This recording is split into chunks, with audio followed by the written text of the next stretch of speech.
Hello guys, my name is Lalit Singh Mehta and today I am going to explain you the concept of thermal stresses and strains. So thermal stresses and strains are the stresses and the simultaneous strains which are produced or which are induced in the body due to the variation in temperature. The variation in temperature can be in terms of rise of temperature and can be in terms of fall of temperature. So in such a case, the stresses induced in the body are called as thermal stresses and strains. So I will explain you thermal stresses and strains by means of two cases. So there will be two cases, case 1, and there will be another case 2. So case 1 is something like this. Suppose there is a material and the length of this material is L, and this material is heated at a temperature of around T degrees Celsius. This is case 1. Now in the case 2, this same material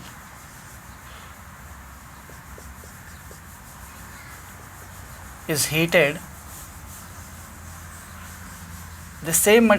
at a temperature of T degrees Celsius, but you can see there is a major difference between the two cases. In the case 1, it is free, this material is free, one side is fixed and the other side is free, whereas in the case 2 both the sides are fixed and both the material for both the case is same and there is a rise in temperature.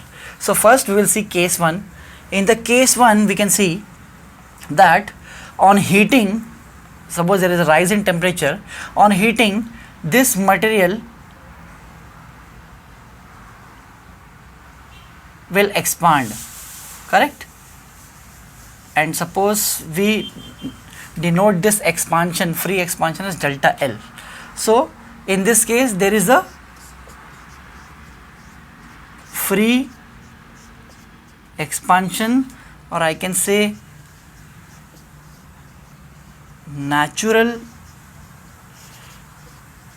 deformation of the body in this case, because on heating the material expands and on cooling the material contracts. So when the material is heated, so it will expand, and this expansion, this amount of expansion is denoted by free expansion or natural deformation.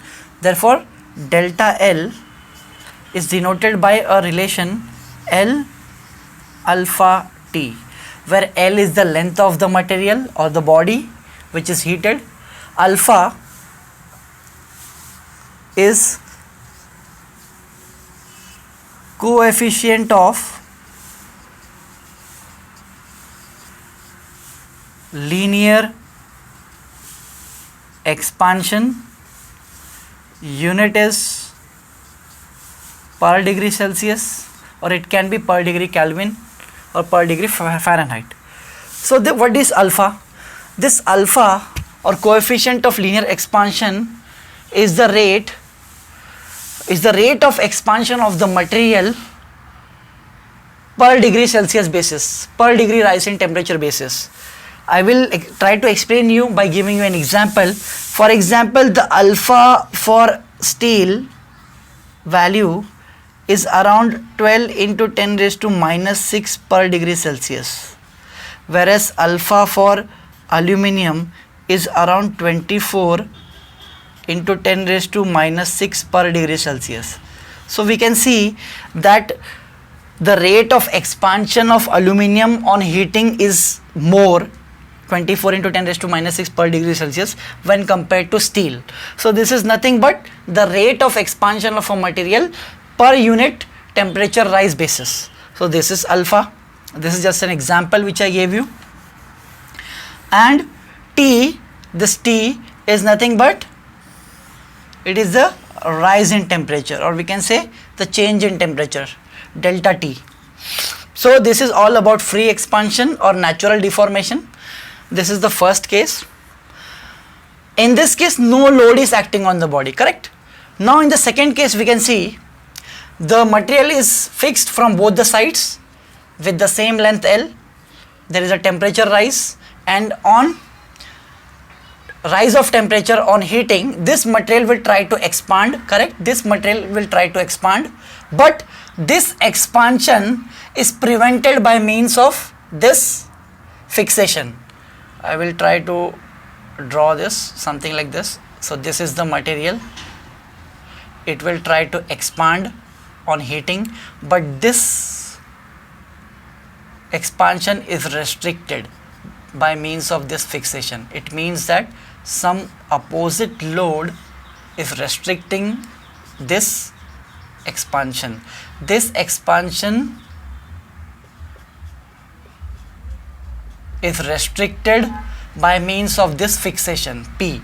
So in this case, this load is acting on the body along with temperature rise.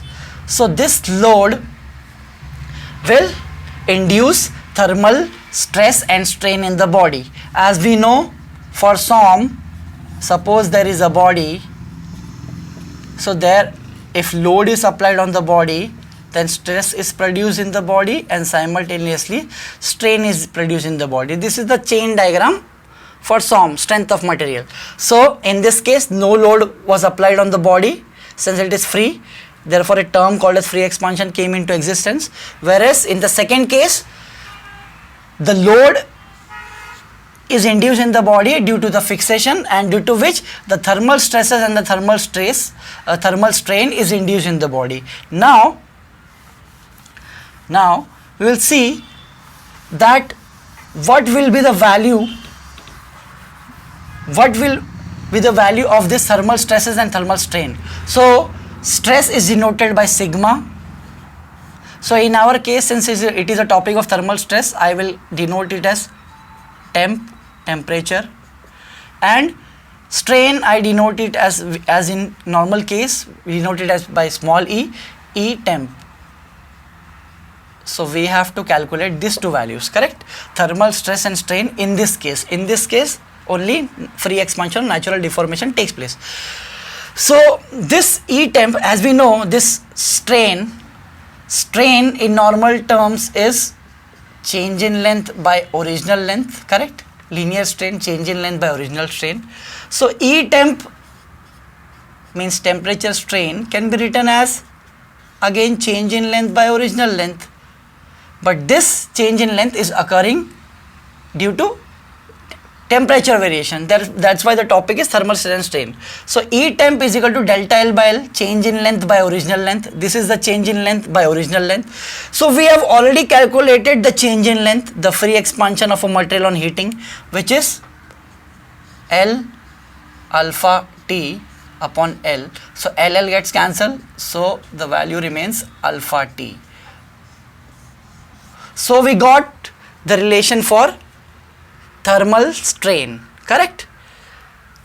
Now we will try to find the relation for temperature stress. Now we know sigma temp. Now we know according to Hooke's law, Young's modulus is the ratio of stress by strain, correct? By Hooke's law. So stress can be written as Young's modulus of elasticity of the material into strain.